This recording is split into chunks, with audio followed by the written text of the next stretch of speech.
Assalamualaikum warahmatullahi wabarakatuh. Hai, apa kabar kalian hari ini? Semoga kalian dalam keadaan baik.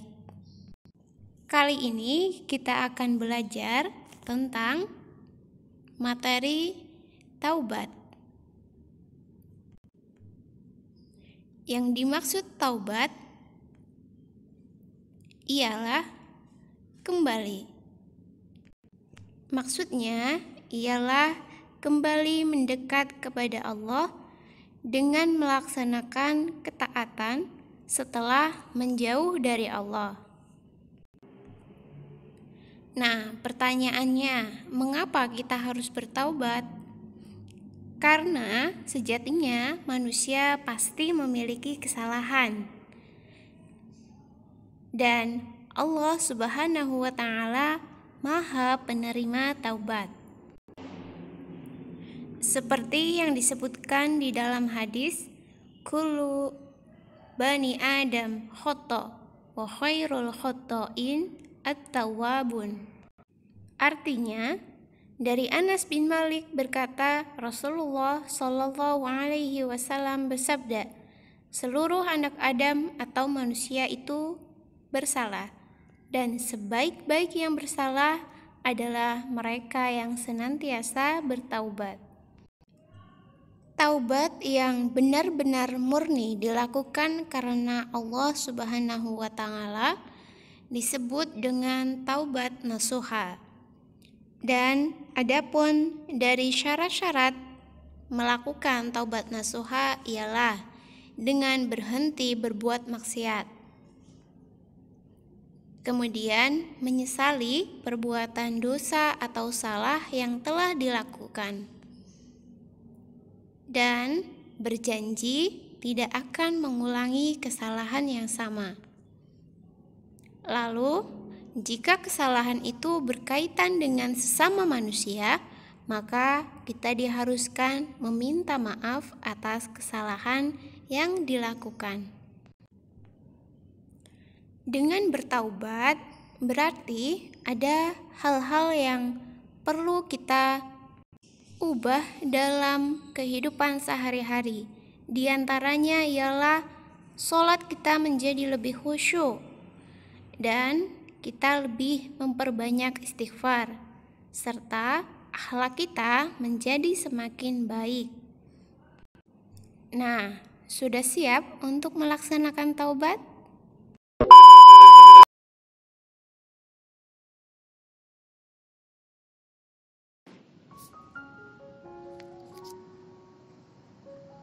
Dikisahkan pada umat terdahulu terdapat seorang pembunuh yang telah membunuh sebanyak 99 orang.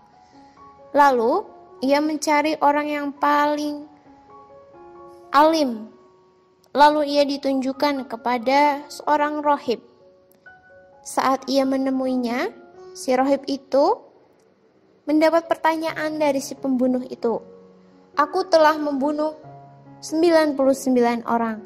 Apakah masih ada pintu taubat untukku?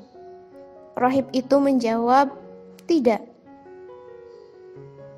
Kemudian si pembunuh itu justru malah membunuh si rohib dan genaplah orang yang sudah ia bunuh sebanyak 100 orang. Lalu ia kembali mencari orang yang paling pandai. Kemudian ia ditunjukkan kepada seorang ulama. Dan ia bertanya kepada ulama itu, aku telah membunuh 100 orang. Masih adakah pintu taubat untukku? Ulama itu menjawab, ya, siapa yang dapat menghalangi kamu dari bertaubat?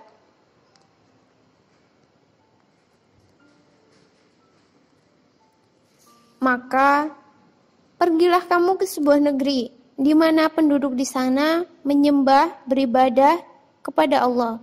Maka pergilah ke sana dan jangan engkau kembali pulang ke halamanmu ini, karena tempat itu adalah buruk bagimu. Lalu benarlah orang yang sudah membunuh 100 orang itu pergi menuju negeri yang ditunjukkan oleh ulama tadi. Nah, di tengah perjalanan, ternyata ajal menjemput si pembunuh tadi. Lalu datanglah malaikat azab dan malaikat rahmat. Mereka berselisih paham. Malaikat rahmat berkata, si pembunuh ini datang dengan taubat dan memasrahkan diri kepada Allah Subhanahu wa Ta'ala. Lalu malaikat azab juga mengatakan, si pembunuh itu belum beramal soleh sama sekali. Lalu datanglah malaikat yang menjadi penengah di antara mereka. Malaikat itu berkata, ukurlah jarak kedua tempat tersebut. Maka jarak mana yang lebih dekat, maka itulah bagiannya. Lalu diukurlah jarak kedua tempat tersebut dan didapati bahwa jarak ke negeri yang dituju lebih dekat daripada negeri asalnya. Maka malaikat rahmatlah yang dapat membawa ruh itu, karena si pemuda tadi hitungannya sudah dalam keadaan bertaubat. Dalam hal ini kita bisa mengambil hikmah bahwa Allah sama sekali tidak menutup pintu taubat kepada siapapun, sekalipun itu kepada si pembunuh yang sudah membunuh banyak orang. Maka begitu dengan kita